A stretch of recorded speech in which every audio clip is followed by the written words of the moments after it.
Pharaohs. I'm Kashawn and you are watching The Book Archer. Today I am doing the stay at home book tag because what else is there to do but stay at home. I got my cozy little blanket wrapped up, trying to give y'all those stay at home relaxation vibes. But yeah, let's get right into the tag. Prompt number 1 is laying in bed. A book you could or have read in a day. A book that I can and have read in a day is Something Strange and Deadly by Susan Dennard. I absolutely loved this trilogy so freaking much. This is an OG trilogy that she put out back in I think 2013, 2014. So it's not new. I've had this on my shelf for years and I finally decided to pick it up. And every single one of these books I read in at least one day or 2 days at the most. This is a historical fantasy. It has all types of necromancy in there.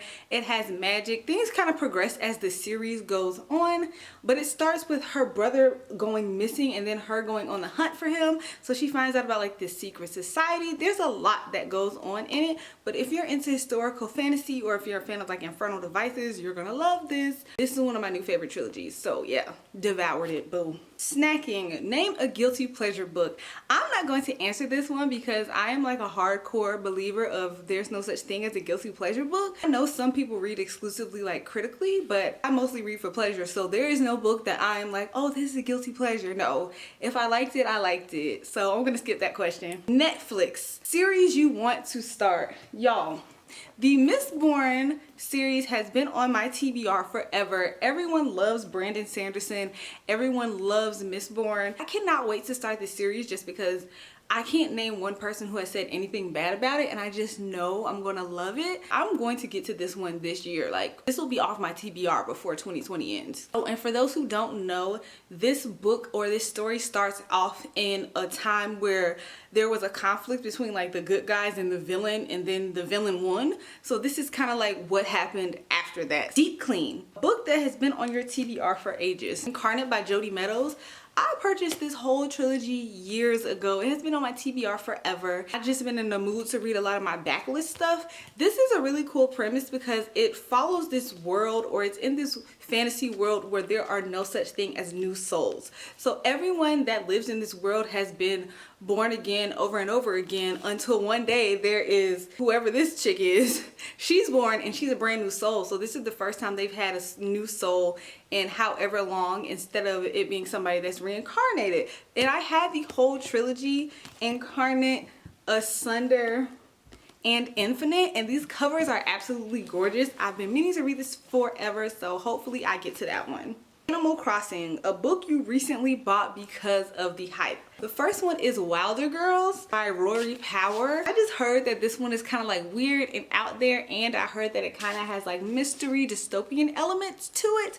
There's a lot of people since it's come out who have not liked this book at all, who really didn't like it. Honestly, the cover is gorgeous to me, so hopefully the inside matches that. And then the other one I have already read, and I definitely purchased it because of the hype, which is Serpent Dove. Before this came out, it was just highly anticipated. Everybody and their mom was talking about it. Folks were talking about how they loved it. Then it came out and some people were let me tell you every single problematic thing about this book, okay? Honestly, me personally, I enjoyed this a ton. I really liked it, but I definitely, before I even looked at any reviews or read any comments, I saw all of the things that people were talking about in this book. While I was reading it, there's some questionable stuff where I'm side-eyeing Shelby, Mahurin. I don't know how to say her name, but I'm side-eyeing the author for a few things in here. However, it wasn't anything that would make me want to stop reading the series, but this book follows a witch and a witch hunter. Of course, their paths cross.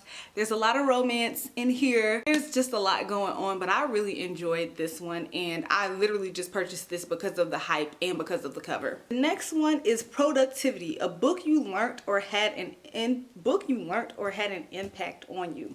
So for this one, I decided to go with Atomic Habits. This is one of the books that we read in this entrepreneur membership group that I am a part of. We do a book club pick of the month, or every 2 months, and I freaking love this so much. I'm actually going back through it again for the second time. It really just talks about forming daily habits and breaking them down to a micro level, and how that has a larger impact than if you try to make a drastic change all all at one time. There's so much research and so many examples that are given in this book. And the thing that I like about this versus a lot of like self-improvement or productivity books is the author gives you like concrete ways and plans that you can implement a lot of this stuff into your life. And I just thought it was so good. We loved it in our group.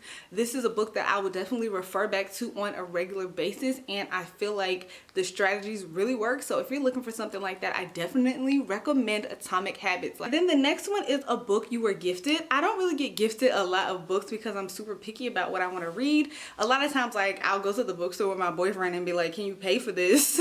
So technically that might count as a gift. But I did get a lot of arcs while I was at Y'all Fest in November. So one of those being The Queen's Assassin. This is by Melissa De La Cruz, who's written a ton of fantasy. This one sounded really cool because it follows two main characters. One perspective is somebody who's a part of the Assassin's Guild. He's like this renowned assassin. He's the Queen's Assassin, hence the title. And then the other one is this main character who wants to be a part of the Assassin's Guild, but she is supposed to go off into court. Her family has all of these plans for her, but then something happens, I guess with the queen or within this world, that kind of flips everything on its head, and it kind of picks up from there. So this one sounds really good actually. It just came out in February. I need to read this and see how I like it because I'm in the mood for like some new fantasies. The next question is self-care. What is one thing you have done recently to look after yourself? And then also for this one, I'm going to add in like a book that I'll consider like a self-care or a self-development book. And then I'll answer the part of what I've been doing for self-care. But I decided to go with Crushing It by Gary Vaynerchuk. Y'all, I've read this book twice. I read the physical book and then I listened to it on audio. But the full title is Crushing It: How Great Entrepreneurs Build Their Business and Influence, and How You Can Too. This book is packed with gems. There is so much good stuff if you ever want to be like a YouTuber or entrepreneur, an influencer. It basically gives you like the blueprint on how to use social media and today's platforms to really grow your business. And then there's a bunch of examples of completely different types of businesses in here where they wrote in and told their stories of how Gary Vaynerchuk's advice helped them, because he wrote a book, like a part 1 to this book years ago, right when YouTube and stuff was first starting to get monetized and at the beginning of the social media age before there was a such term as an influencer.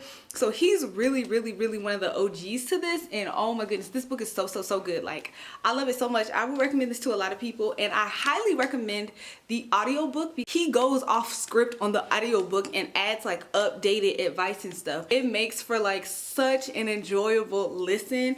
And I read the physical book like right before I did a job transition to a job that I was hating to a new one that I was like love a lot more. And then I also read this again right before I started revamping like my business and stuff. So this book always helps me. I highly recommend this one. But as far as what I've been doing for self-care is one of the things that I do for self-care all the time, which is burning candles. I have a bookish candle company named Written in Wax. I always leave the link down to our website and stuff below, but since you're stuck in the house all the time, you can't really do much. I have been burning 2 of my favorite like summery spring scents, and that is reading and relaxing. I've been doing a lot of reading and relaxing, and this one I've been burning a lot, especially because it's chamomile and lavender. These are just like inventory ones. The ones I have are all burnt out and down. Those are in my room.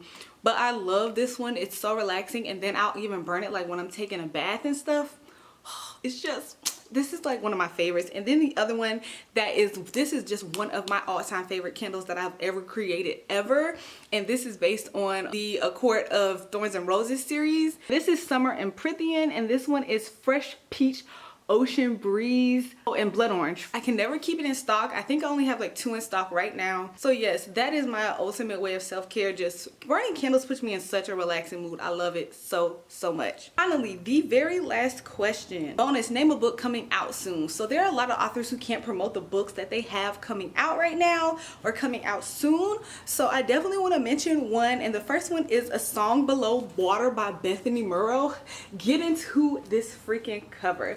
This says Young Black Secretly Magic. So this book is basically about black mermaids. That is all I know. That's literally all I know. I'm pretty sure that this comes out in June. I'm probably gonna read the arc soon so I can do like a review for y'all guys. Black mermaids? Yes!